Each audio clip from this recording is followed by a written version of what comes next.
Lake.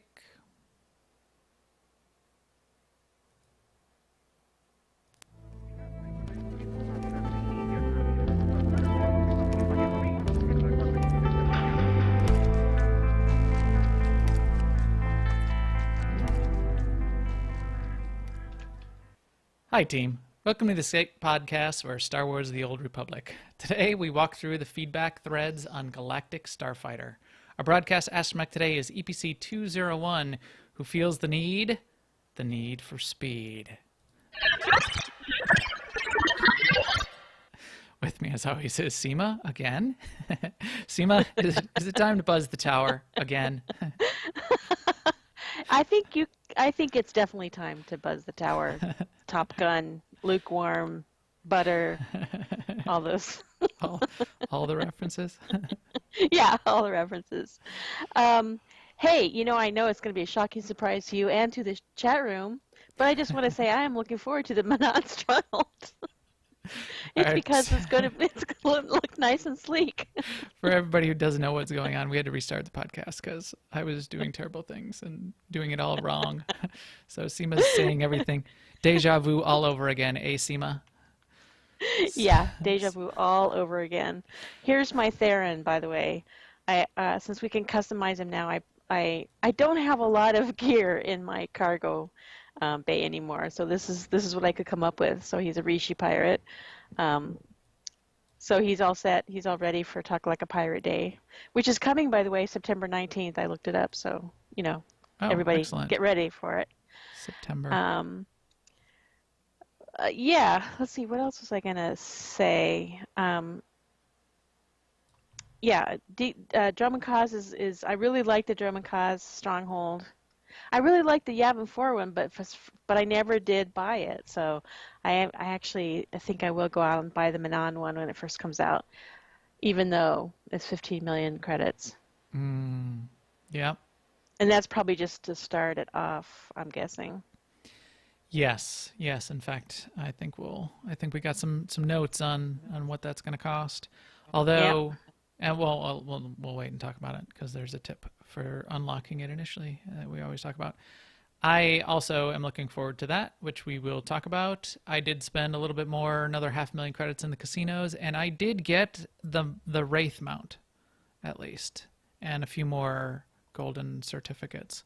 Not a lot, but let's see, I'm up to 20 golden certificates for 1.5 million, and the Wraith mount, which has the cool little flare when you control Z it. It's got the cool little jets coming out of the front there, which I do like because they're on fire. You know how I like things that are on fire.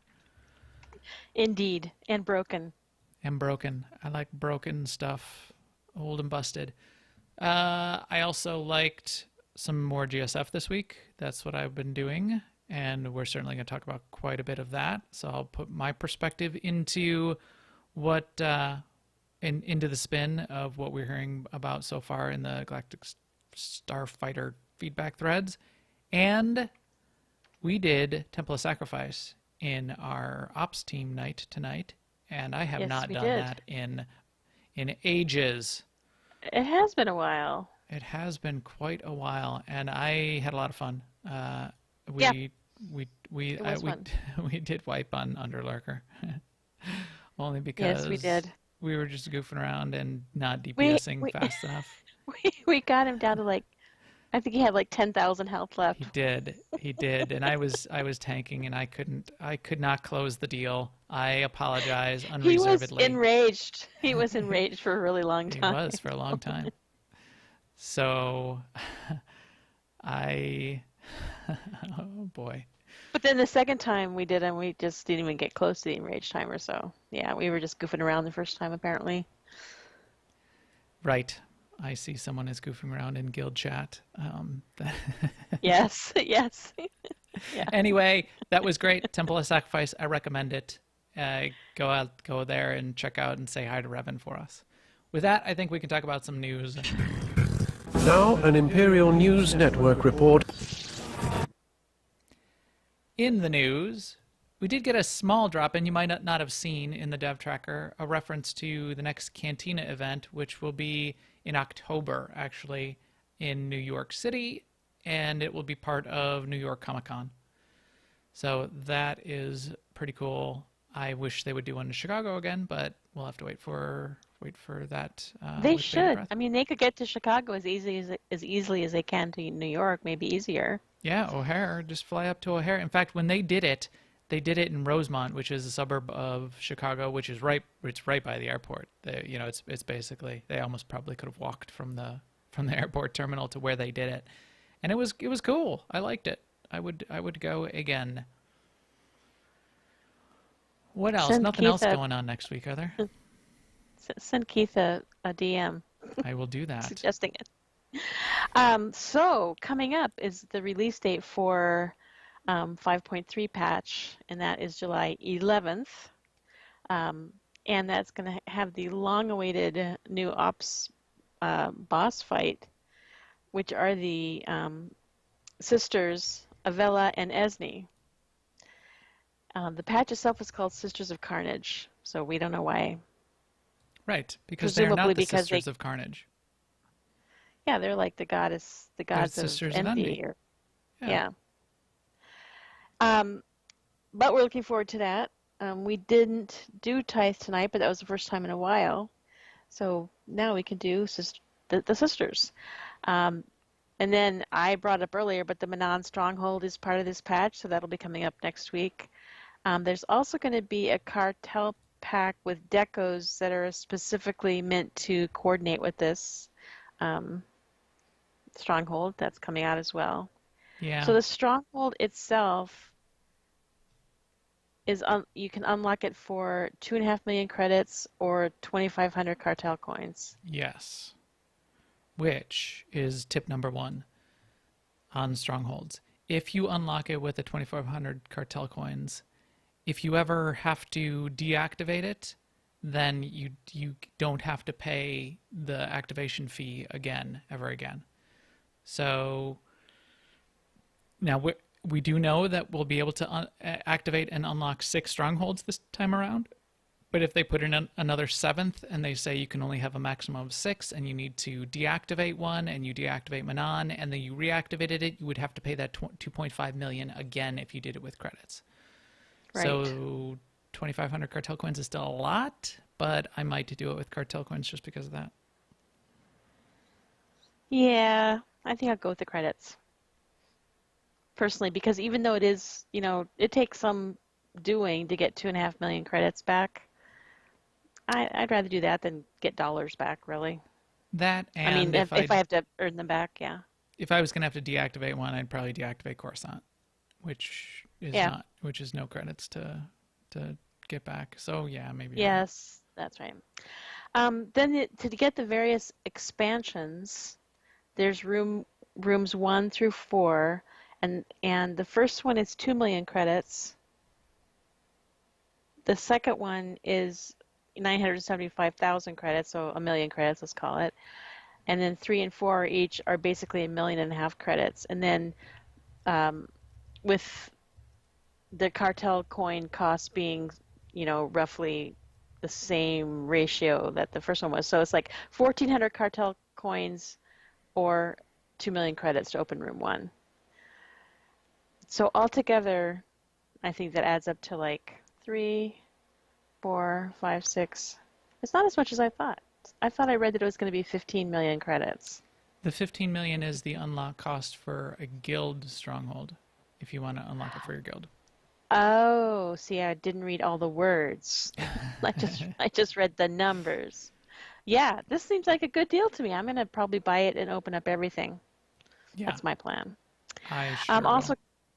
coming in this patch, be able to customize Lana Beniko and Koth Vortena, which last patch we got the ability to customize Theron, which is why I'm showing him in his new outfit.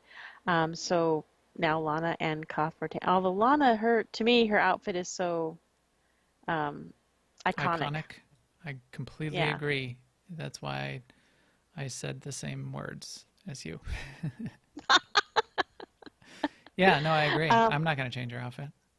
I think it looks really good. And then also in this patch are coming some of the class balance updates that we have been talking about. We took kind of a deep dive last week. Um, the the Sork Sage changes, the yeah, a number of the mercenary, the ones that people are dreading. Those are coming in this Yes. patch. So Nerfs. get out there and test them. See how it works for you. Yeah. Yeah, let us know how terrible you feel about the nerfs of mercenaries in particular. Let's see. Also coming up, bug fixes are coming in 5.3, and I was not all that impressed about the bug fixes. They're fine. The speeder piloting 4 and 5 that's been sort of broken will now be fixed. A bunch of decorations the Nar Shaddaa, the nightlife decorations that couldn't be donated to the guild will now be able to be donated. I'll This be is able a to big get one. which one? The one where you can now search on items even if they have a Yes. two-letter word in their name. You know, reading through the thread in the comments, that was the most praised fixed. So on the GTN right now, you can't search anything that has like, you know, something of something, because you can't have two-letter words. So now you would be able to do that. So that is good. I will also be able to get Alara Dorn on my trooper in particular, who has been waiting for Alara Dorn and did not get her because it was bugged when I went through the story on Iocath. So now I'll be able to get that. So Quinn or Alara Dorn, you'll be able to get. One other thing. Oh, for those of you who aren't me and have a Gamorrean guard companion, Or but me. are free to play, you'll be able to use that without artifact authorization. And then a few other things, which I wasn't nothing else that I looked all that. And that's not all of the fixes, but they do have that list of fixes out so far, at least, and there will potentially be more. That's also yada yada yada, subject to change, blah blah blah. There's also a thread out this week on class changes for sniper, gunslinger, specifically engineering for the sniper and saboteur for the gunslinger. Overall, it seems like it's a nerf. So you can go and read more about that if you are playing a sniper or a gunslinger and wish to be depressed. You can go read that. The player feedback in that thread is relatively fine. I think people are saying, okay, get it. It's not a huge nerf. It's going to be a little bit of a nerf. It's not terrible. Remember, engineering sniper, saboteur, gunslinger is more of a dot spec, so it's sustained damage, which means it should be at that minus 2.5% of target DPS Right, range. ranged sustained. It's because it's that range sustained.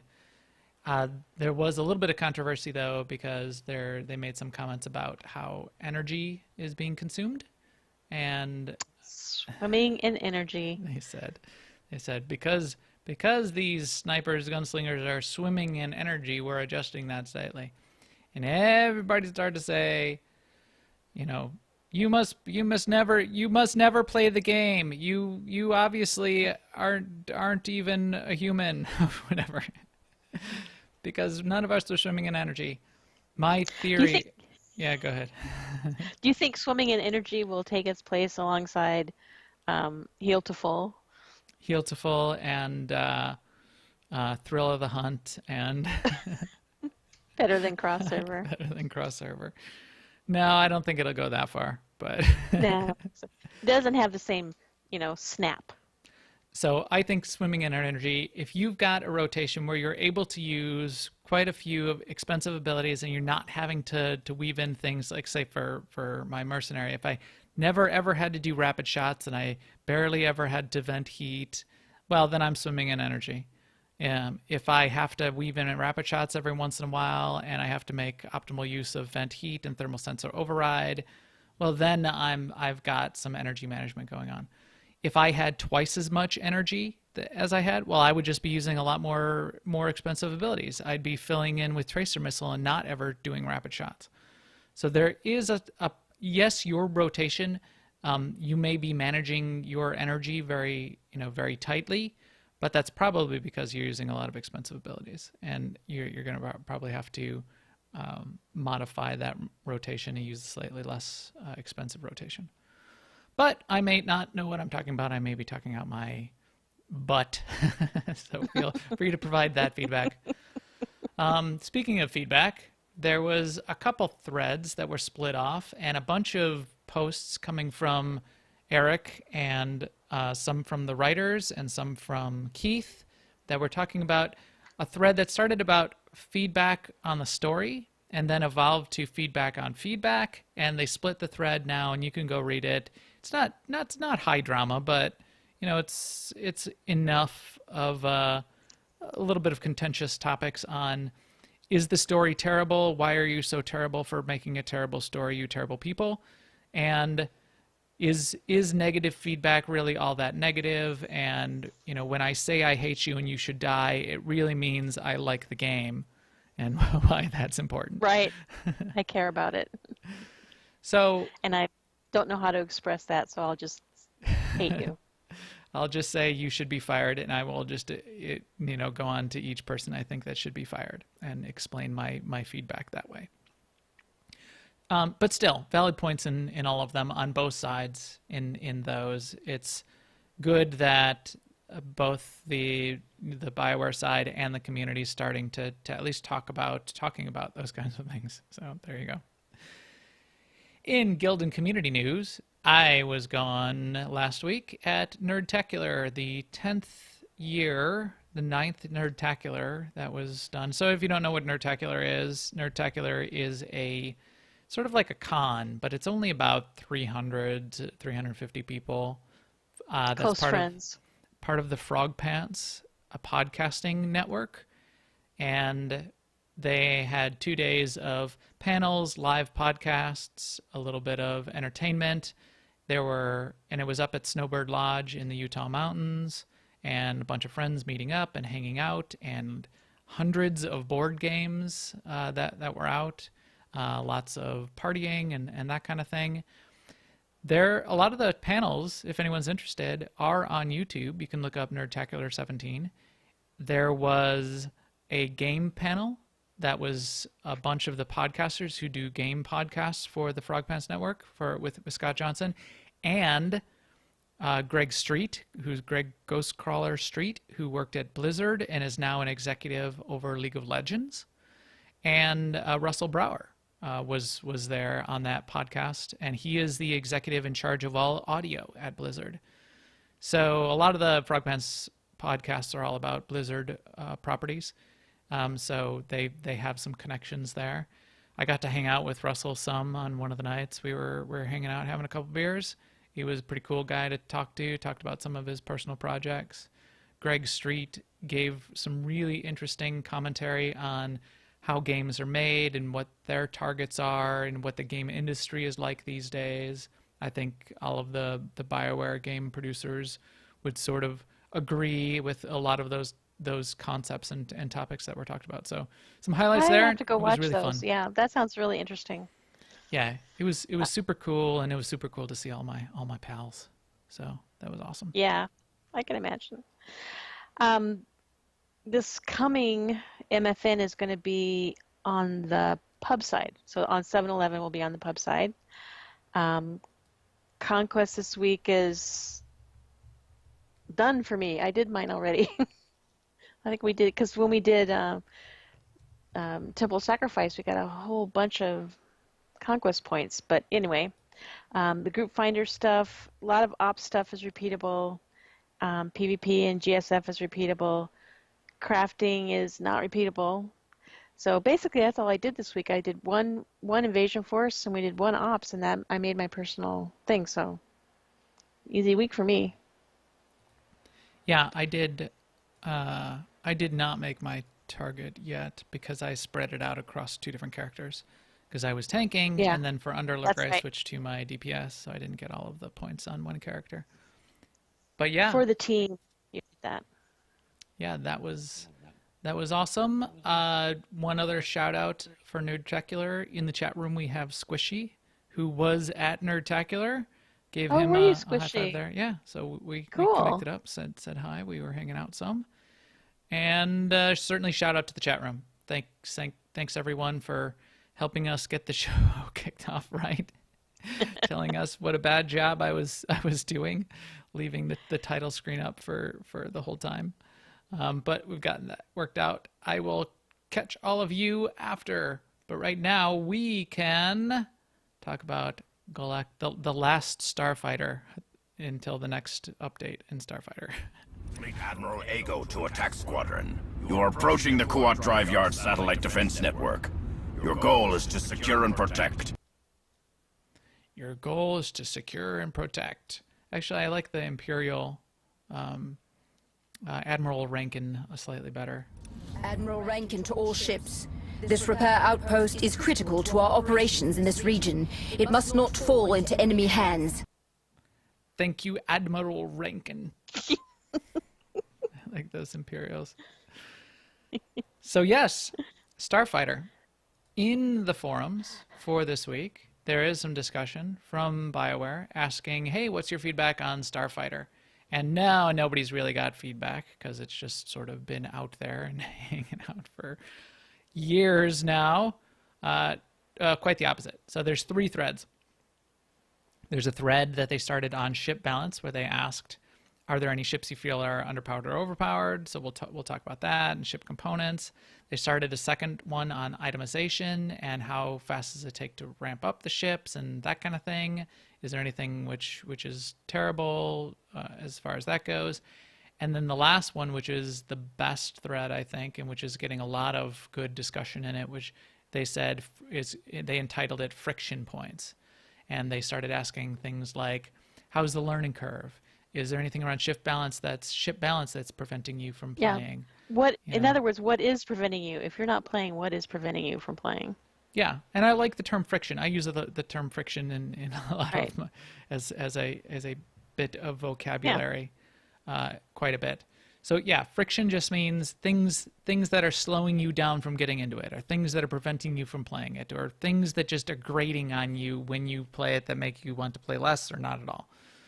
So that is a cool way to phrase it, and I think there's quite a bit of good discussion there. So we'll get into that too. And I know you've played Galactic Starfighter, and I think you, Yes. Seema, will give a good perspective on a lot of this friction in particular and getting ramped up. And then I'll be able to talk about some of the things that I see in playing it. And then beyond what Seema and I can talk about, if you go into these threads, there are some experts there that have parsed everything out and have flown every single ship and all of that kind of thing that can tell you quite a bit more. But let's kick it off. So we did get an update about, a few weeks back now, where everyone now gets a couple extra ships. So everyone should have one of each ship type when you... Smoke put one of the friction points in the chat room that made me laugh, where it keeps popping up. You are not contributing, especially in deathmatch. You are not contributing. You're not contributing. I'm trying. I'm trying, Jerry. And not only that, I've been in the queue for 20 minutes, so please make this game. Don't make it so it doesn't count. Yeah, That's my thing. Yeah. So yeah, that's a bit of friction. Anyway, if you hit H, you can open up your hangar, and everyone's got a couple extra ships now, which is good. One little trick is your little selection of 5 ships, the 5 ships that you bring into a match. I only put the 3 ships that I fly. So even though everyone now has 4 or 5 ships that they could, or more, that you could be putting and filling out all of these, I still only keep the 3 that I ever bothered to fly. So when I pop into the screen, and I used to do this when, back when it was a big deal to have 5 ships, I'd still only keep the 3, and then I'd, in my mind at least, I'd wonder if people think, oh, Mac, he must be a new player. He's never played before, blah, blah, blah. But no, it was because I was only showing the 3 that I was good at. Anyway, you have a lot of ships to fly, and that's one barrier, that's one step in this direction that they took to try to make it easier for new players to get into it. Hey, let's give people some more of the ships so that they can try some more of these ship types. So we'll talk a little bit about that, but getting into ship balance to kick it off, ships to start. The three questions that they kicked it off with was, are there any ships you feel are underpowered or overpowered? Which ships and why? Are there any ship components that you feel are over or underpowered? Which components and why? And are there crew members that you feel are over or underpowered, and which crew members and why? So my answer to this is relatively general. A lot of people have many more specific answers, but I'll talk about a couple of my specific points, and we'll see if you've got any points that map to this, Seema. In general, I think that there's not much that's super overpowered, and I hope now I'm getting worried in my head when I think about their balance strategy. I think what the problem is there's quite a few ships and components that are worthless. And then there's the ships that work and the components that work.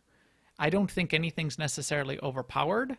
We'll talk a little bit about gunships being maybe slightly overpowered in some situations, like deathmatch.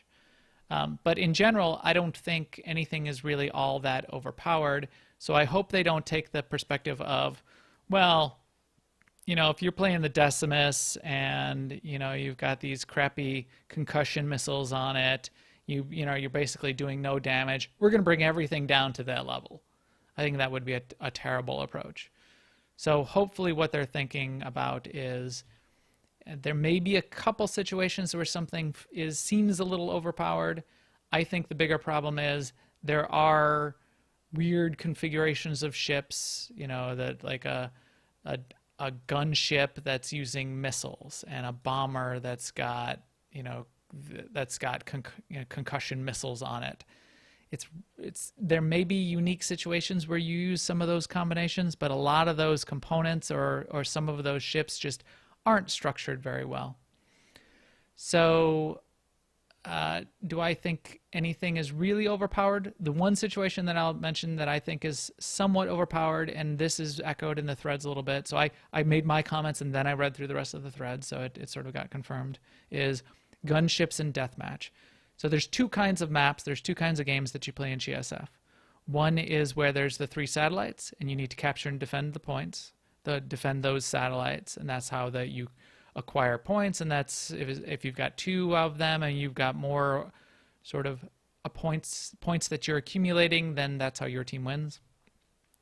Deathmatch is just first team to 50 kills, or whoever has the highest kills when the time expires. In deathmatch, plenty of deathmatch matches are basically just gunship battles. It's gunship versus gunship, and you'll get, even if it's a 12v12, you'll have 6 to 8 gunships lined up on the other side of the map, and unless you're playing a gunship just trying to shoot other gunships, it's really difficult to do anything. I still try to play my bomber in deathmatch, and I can get some use out of it if it's not all gunships. So Starry mentioned in the chat room that bombers in deathmatch are a bit tricky to play. They are a bit tricky to play, but especially putting your repairs out on the bomber that I play, which is the Legion. My ships are a Legion, behold. That tends to work pretty well. So my rail shot, my railgun, sentry drone, seeker mines sometimes get off, but railgun sentry drones do pretty well, and the repair drone does a lot, enough to get me a few medals off of that as well. I was flying the razor wire for quite a while, and that one, with the interdiction in seismic mines, is much less useful in deathmatch. So something to make gunships not the only thing you can really play effectively in deathmatch would potentially help. The only other thing I'll say there then are there is quite a bit of commentary, and I do agree to some degree that strike fighters feel a little bit underpowered, and I don't really know about that completely. So let's talk about the strike fighter issue for just a sec too before we move on.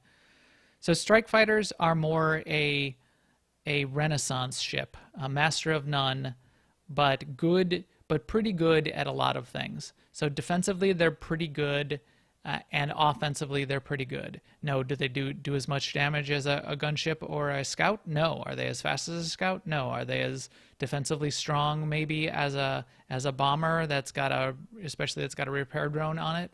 No. But I do see some high-end players playing strike fighters quite effectively, both in deathmatch and in the satellite matches. So I can't say for sure. I've seen them played effectively. That's the one ship type that I do not play. So I'll reserve judgment there. A lot of people are saying that strike fighters need to be buffed, and maybe they do. But I've seen some high-end players do quite well with strike fighters, much more than I expected. So that's my 2 cents on ship balance. Seema, do you have any comments on ship balance? No, I Okay. don't. I'm glad they gave us extra ships. Yeah. Have you had a And chance to try any of them out?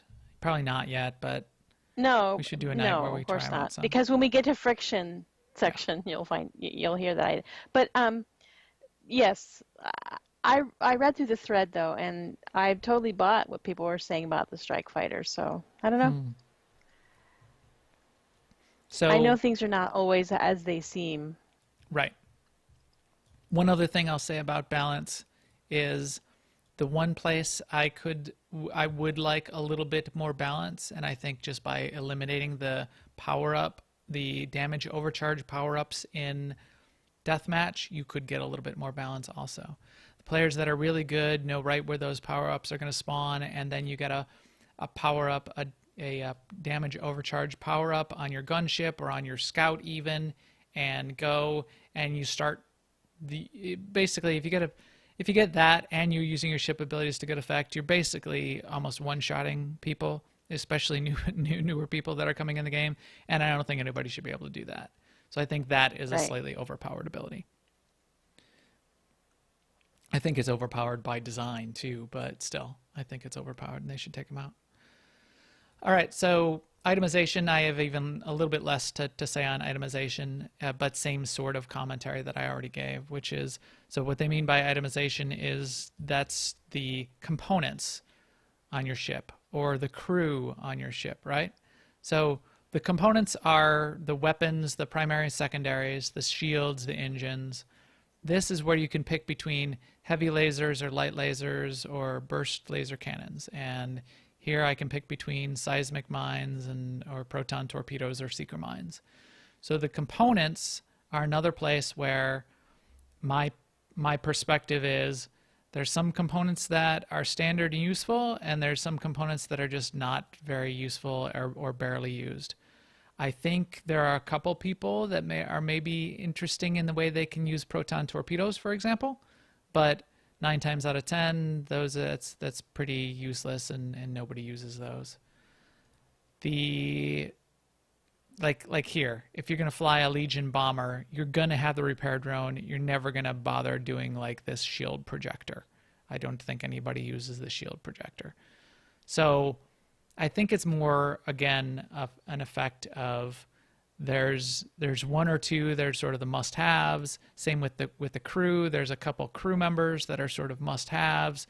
You need to be doing this stuff where you're getting accuracy. So I've got my co-pilot gives me the ability to activate extra accuracy. There's a couple crew members that are must-haves. And then a lot of the extra components, the extra crew members that are just lackluster and nobody uses them. So that's my perspective on itemization. So, from when I was reading this part about the itemization, there were a couple of people who commented that really upgrades and stuff have no place in PvP, which is kind of getting to be a popular point of view. I know many games where you really don't, gear doesn't count in PvP. Other things do. But I wonder if that would be a useful way to go with this, like just... A ship is a ship and it's got its loadout and that's it? You would get new abilities as you got, further in, maybe new crew members and stuff, but you wouldn't get a cannon that shoots more does more damage than the day one cannon, or I don't know the terms, but Yeah. So here's sort of how that works: is the components aren't the components are sort of rock paper scissors. In theory is the way they're designed. So it's not like one of the components okay. is much better than another component. However, as you pick your component that you're, so I wanted railgun sentry drones on my Legion, my Legion bomber. You do get a progression tree that you unlock as you basically level up that component. And each component out of all of these components levels up separately. So for your main 3 components, you have a 5-tiered tree, and down in the bottom in the last 2 tiers, you can pick back and forth between two different basically choices and abilities. Mm-hmm. So some of the criticism is, or question even from BioWare was, does it take too long to unlock all of the upgrades? And some of the people were saying, and I sort of agree with the perspective of, it doesn't really take that long. If you are a GSF player and you play, a moderate amount of time, even if you're just doing the weekly, you're playing your 7 matches and you're getting your wins, you do the dailies, you do the weeklies for a week, if somebody was playing really hard and the key was popping, you could probably master some of these ships in just a day. I don't think it takes all that long, and it does feel a little bit like you get a little bit of a progression at least. You're building up this ship requisition and using that to unlock these different tiers, and you're getting a little bit of a choice on, do you want to, like here, do I want the damage to be increased by 10% versus the charge up time to be reduced by 0.5 seconds? And I'm choosing between those 2 options. I think it's okay. I think it's relatively balanced. I think it works all right. But it's debatable. So that's sort of my opinion. It's just my opinion, man. but yeah, I think it's okay at this point. But yeah, I'm open to suggestion. So let's get into the friction points. Do you wanna kick this off into learning curve and ship balance, or what's preventing you from playing? So yes, so they did ask the question, is the learning curve too steep? And basically some people said yes, some people said no. But even the people who said no basically said the problem really is that there's no way to learn.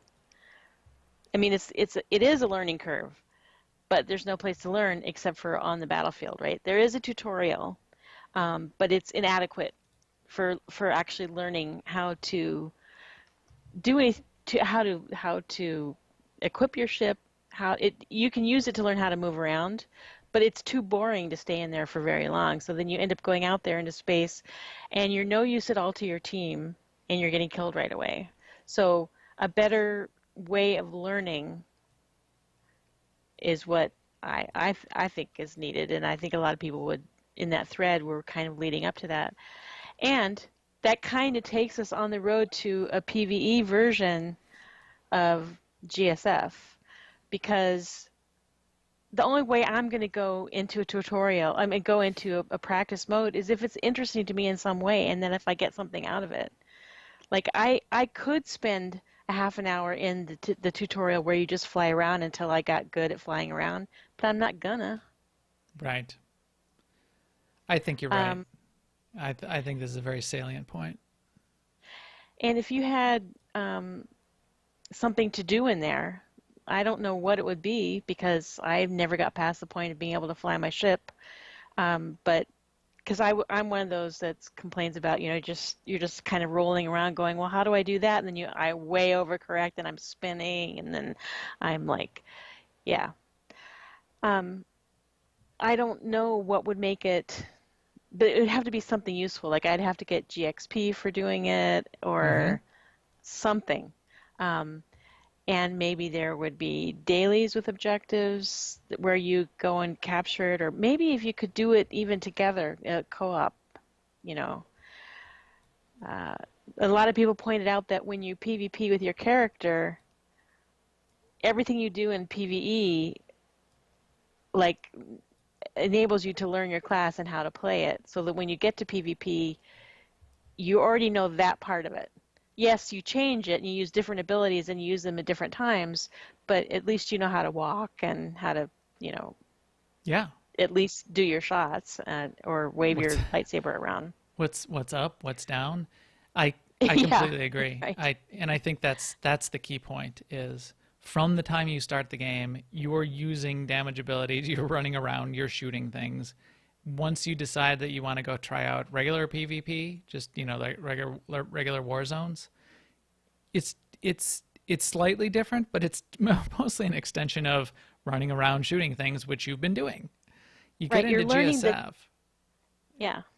Yeah, you get into GSF and it's a whole nother world, for one. And for two, there's no place to go and practice it and do it where you're not, and this is one thing you said to me, Seema, that resonated was you can't just get in there and practice without two things. One, having, other people just shooting you the whole time and you've got no chance to even figure out what you're doing.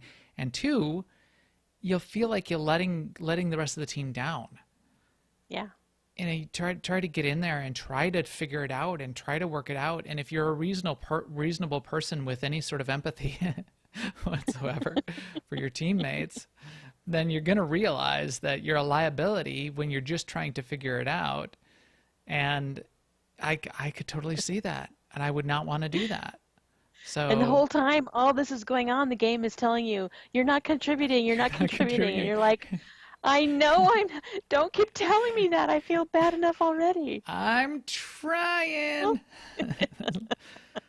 I'm Mr. Meeseeks. Look at me. Yeah, I agree. And I think that's one of the biggest friction points. So I agree with your suggestion that there should be PvE GSF. And I can think of whole kinds of different PvE missions.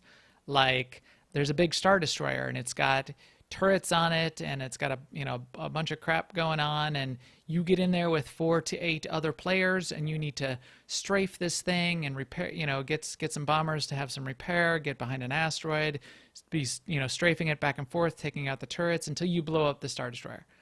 That would be cool. The second game type I invented in my head was an escort mission.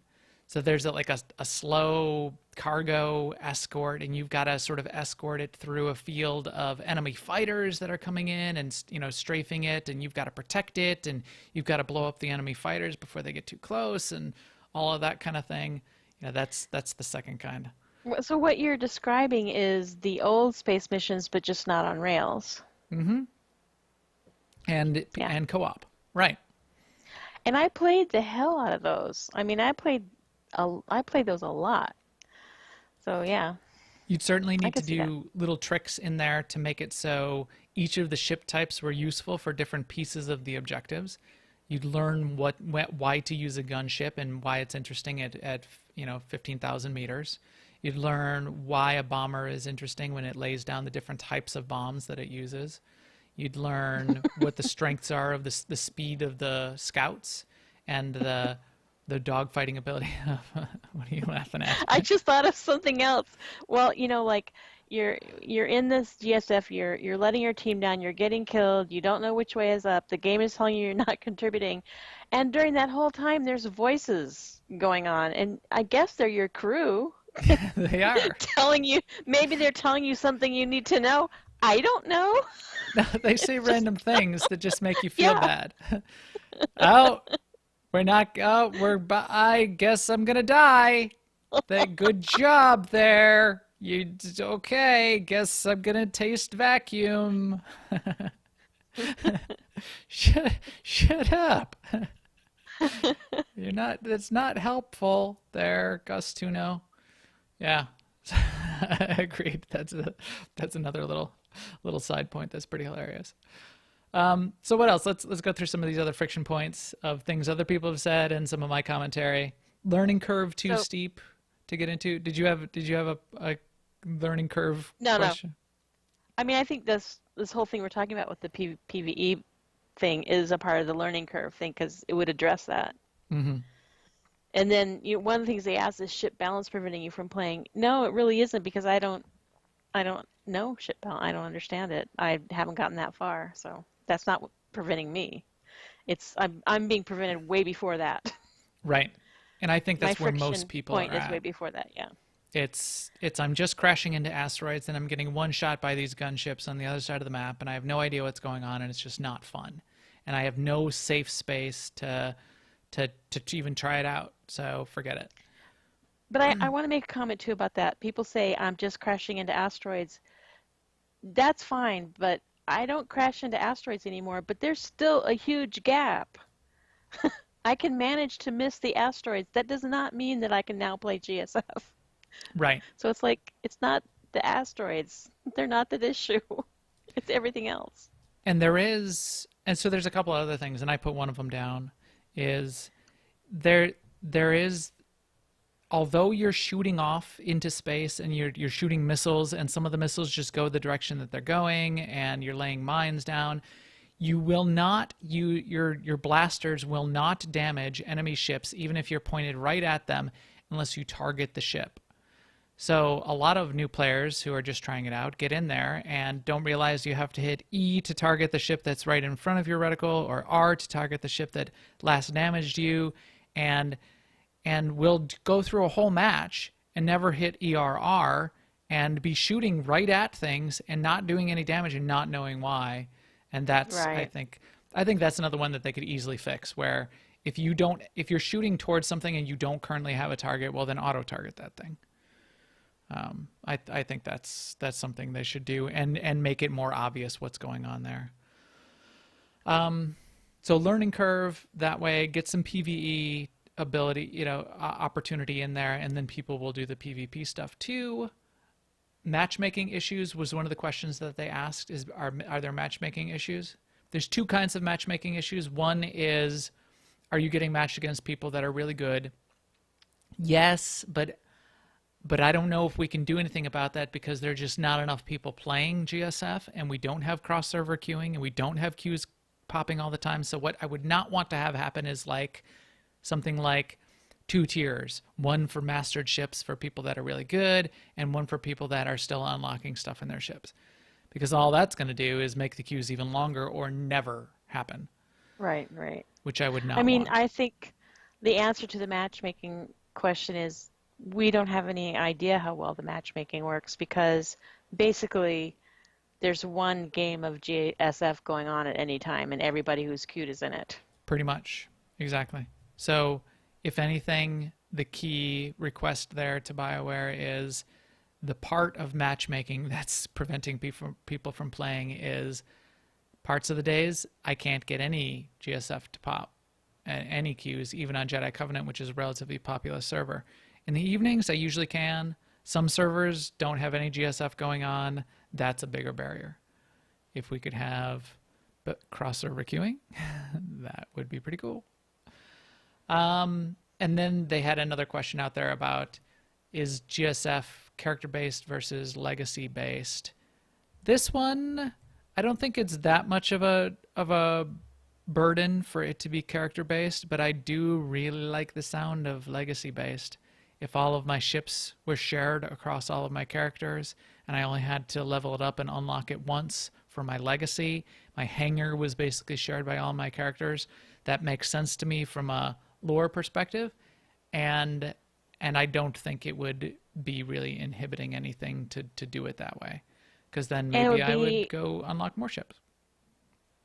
I mean, when we look at, we're saying, please, put PvE in and do cross-server. Those are solutions that would be hard to implement. Making GSF legacy-based, by comparison, wouldn't be hard. It's not on the same level of hard anyway. And I think I know some people said that they didn't think it was that big of a deal, but I think it's a really big deal because why would I do any GSF on a character that didn't have ships? It didn't have their ships fitted out when I had one that did. I mean, right. So I've been unlocking some of my ships and building up the ships. I certainly have it on both of my mains on each side, but now if I decide my mercenary is terrible because it gets all nerfed and I go play another character, or like my tanks that I'm trying to level up, I'd like to also play them in GSF, but their ships aren't unlocked. So I've been yeah, still that's right. doing I it a mean, little bit, but if I decide I want to go, do the gear grind on an alt, I'm not going to use GSF if I have to start from scratch there. I'll just use other activities, and that again will impact the queue. right. Right, exactly. Get more people doing it because they've got ships available to them on whatever characters they're on. Other points of friction, couple that came to my mind that I either friction points or just little bits that I wish they would just update.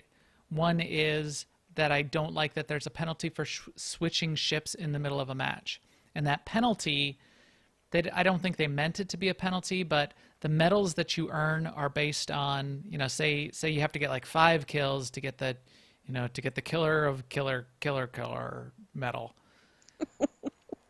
If I get 3 kills on my bomber, and then I decide that, well, my bomber's not doing anything because it's all gunships, so I switch over to the gunship, and I get 3 kills on my gunship, I get no medals, which sort of sucks. Oh, yeah. Because you have to get the 5 kills, and you have to get the 5 kills on one ship. It just happens to be how it's implemented behind the scenes.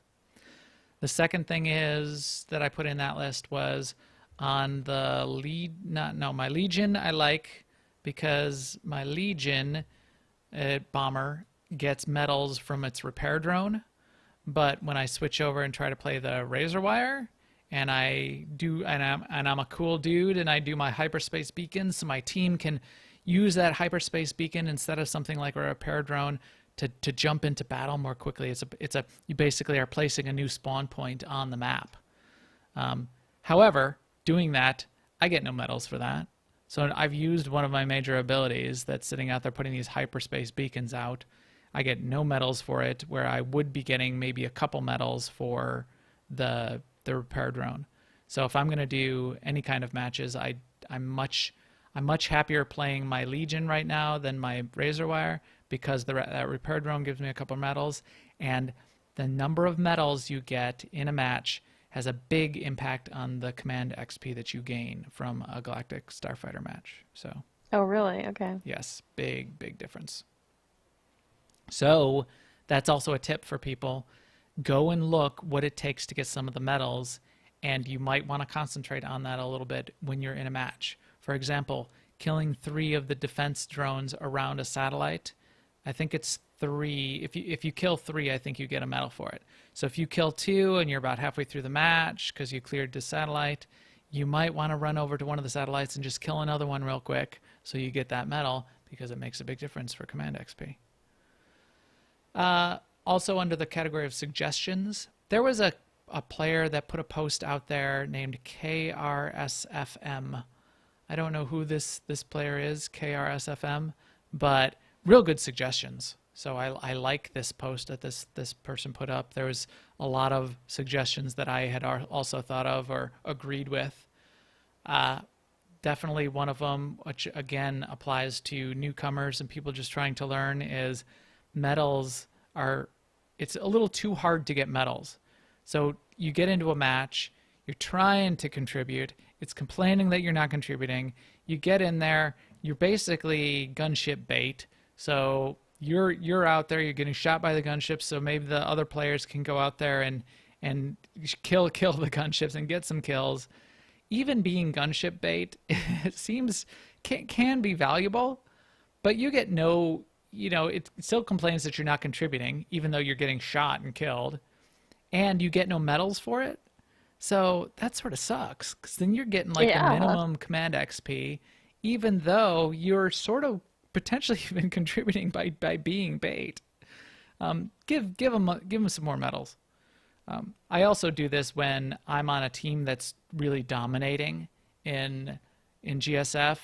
We've got like 30 kills, and the other team has 3, and there's 5 minutes left in the round or whatever. I'll go and just start flying into the enemies and just let them kill me to give them some medals, because otherwise they're gonna quit. They're not gonna play. Right. If they're getting dominated and they're getting no medals and their minimum command XP, they're gonna quit. So give everybody some more medals and balance that out some. He had a couple other, so K. Kerfsum here had a couple other good ideas around that, which was, especially in deathmatch, the capital ships where you start the spawn points, they don't have defensive lasers like they do in the satellite maps. So what he said was, if a team's losing by some margin, turn on those defensive turrets so that you don't get spawn camped. Yes, please do that. That's a great idea. Yeah, that is a good idea. A couple other points that I added on, sort of suggestions that I thought would be good is, and he mentioned in here, is it's difficult to figure out even as you're learning it what way is up, and it's easy to get mixed up when you sort of flip upside down and you're flying around a satellite. There is the ability to hold down the V key and your ship will slowly right itself so that it's facing, sort of up and down. That's really useful for a new player. Once you get really advanced, it does, there's no down in space. The enemy gate is down. You can deal with that. However, I think that V key should potentially be enhanced to right you and get you, up and down much more quickly so that you're oriented to the map and you can figure out where you are. I think that would be useful. And then a little side thing that I thought would potentially enhance Starfighter overall is a little bit better use of cosmetics. So there are cosmetics on these ships. You can change the paint job. You can change the engine, the flames coming out of the back of your ship, the flames back there. But look at it here. So you're seeing on my screen. Let's see. I don't have much unlocked on this thing. But if I change the paint job on this ship, this tiny little red stripe, half the paint jobs, that just changes a tiny little pinstripe, or it changes a little bit of red detailing on the edge of your wings. When you're in the match, nobody sees that. You can't see any ships. So my idea there is to do something around the cosmetics where, like, if I want to add these engines, that it's a big purple tracer that follows me through the sky. Yeah, that might make me a little bit of a target, but if I'm really cool and I've got the cool purple tracers, that everybody could see it when you're in the match. I think that would be cool. And maybe add things like flames coming off my ship, so my ship looks like it's on fire. There's like a big glow coming out of my ship. I think all that kind of thing would be a little more interesting to add to that, where we all like to customize our characters. We all like to have cool gear on. If you're going to have any sort of cosmetics for the ships, make it visible in the match. Yeah. Yeah, making it visible only in this H screen right here doesn't seem worth it at all. Yeah, and that's the only place it's really, if you get really close to another ship in space, then maybe it's sort of visible. But yeah, pretty much not at all. All right. Words. We talked a lot about GSF, which I know that probably was quite thrilling to you, Seema. Yes, very. And I got to say my thing. Yeah, I didn't know if we'd be able to make a segment out of it, but I started going through those threads, and I liked it. Oh yeah. I liked the ideas. I liked the concepts. I liked thinking about the suggestions. I liked how constructive the feedback was. If you have suggestions, certainly be shooting things to the dev team in those threads, for one. For two, if you also want to shoot them to me, I think I'm excited enough about this that I might shoot off an email personally to Eric and Keith, and probably won't do anything different than just posting in the thread myself also, but I might do that because lately this is a really fun part of the game for me, and I'd like it to be fun for everyone, and I'd like it to be more fun for me too. All right. With that, I think our EPC 201 droid is ready to blast off to victory. Satellite weapons online. Targeting Republic starfighters. Stand down, squadron. Victory is ours. Victory is ours. Thank you, Admiral Rankin. So thanks to all of you for joining us on newoverlords.com, on iTunes, YouTube, or live here on Twitch. We will stream again next week, maybe on Tuesday night. We'll see. I haven't told Seema yet that I might have a business trip on Thursday again. But if we do, whenever we do on Tuesday or Thursday, it'll be on twitch.tv/newoverlords around 10:30 p.m. Central. Please follow us on Twitter @MaxTheGray and @AIESEMA. Please subscribe on YouTube, and certainly, and most importantly, come find us on Jedi Covenant and ask us for an AIE Guild invite, because we would love to have you. And we will talk to you soon. Later, everyone.